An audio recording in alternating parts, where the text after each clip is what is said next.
Hey everybody, welcome back to the channel, and today we're back out on the Porsche 924. Today's job is regular maintenance that I've put off for a long time, and it's these gas struts for the rear boot. Now if you've got an electronic boot release on your Porsche, what should happen is when you push that button, the rear hatch should just pop up. Mine hasn't done that for a long time, for many years, and that's because the struts have failed. So what we'll do is we'll get the struts fitted, we'll adjust the catches at the back, which I'll show you, and hopefully with a push of a button the automatic boot release should work. So let's get out to the car.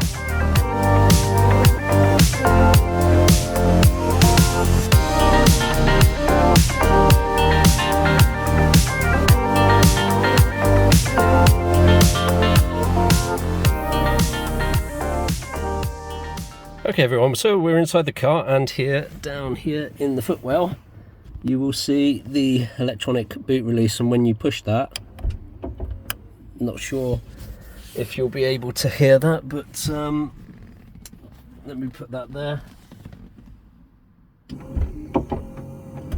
You might just be able to make out that noise. There's a motor that sits back there that pulls a wire that unlocks that side, and then there's a clip that opens this side, so they should open together, and there's an adjustment on each that we'll have a look at.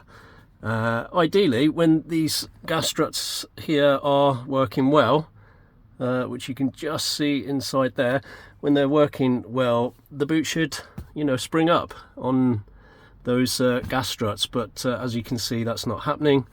My gas struts are, at their end of their life, so they've been dead for quite some time actually. So this is a job that's been on the list for quite some time. So yeah, let's get back there and have a look at each of these struts. Okay, so we're at the back, and you can see that one side is up, the other one is still locked in, hasn't sprung, I think mainly because of this strut here that is not powerful enough. So we'll go in with the key,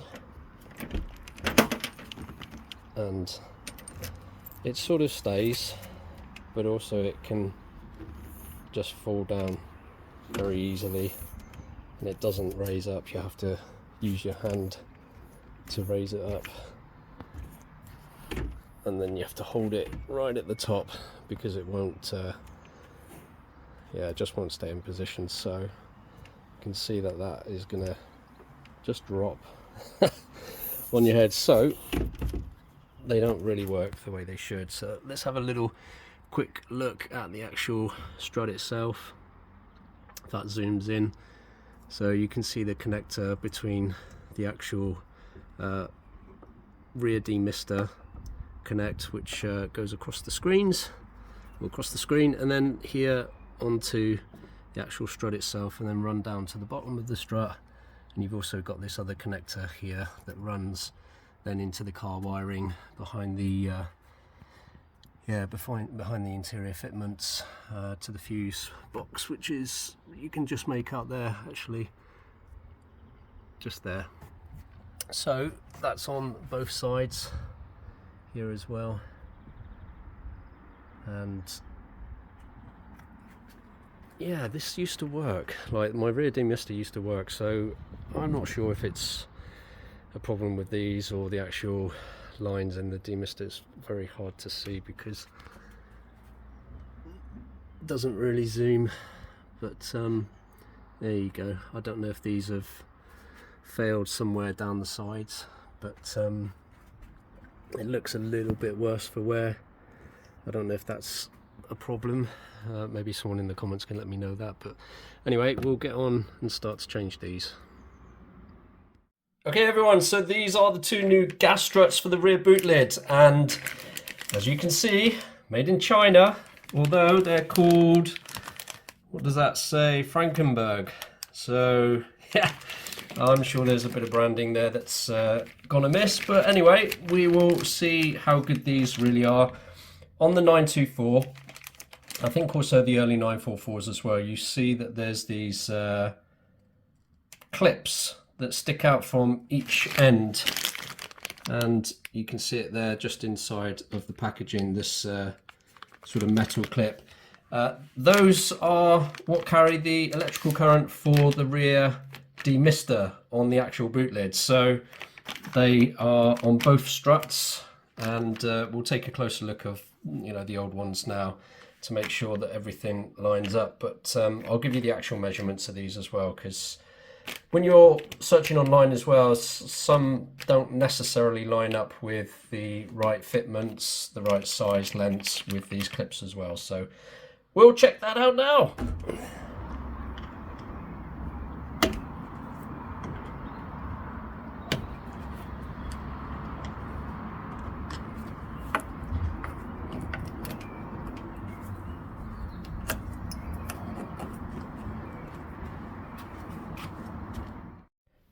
Changing gas struts are super easy really on any car, and all it is a little screwdriver flathead that slots in under the clip. You don't actually have to pull the clip out of its position, you just literally lift it slightly, just put a bit of pressure to lift it up, and that will give enough clearance within the hole for the ball joint on the fitment to just slot in. So yeah, super easy, nothing too difficult. So this is a very easy home DIY job if your struts on your boot or your bonnet are failing.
Okay, so we've got the new struts fitted, and ideally what should happen now is when I shut the boot and I push the button inside, the boot should perfectly open by itself with no help or no assistance, ideally, because these latches have been adjusted correctly to fit here, and you can just make out the catch that moves back and forth. So let's put that down, and it's very stiff now, which is good.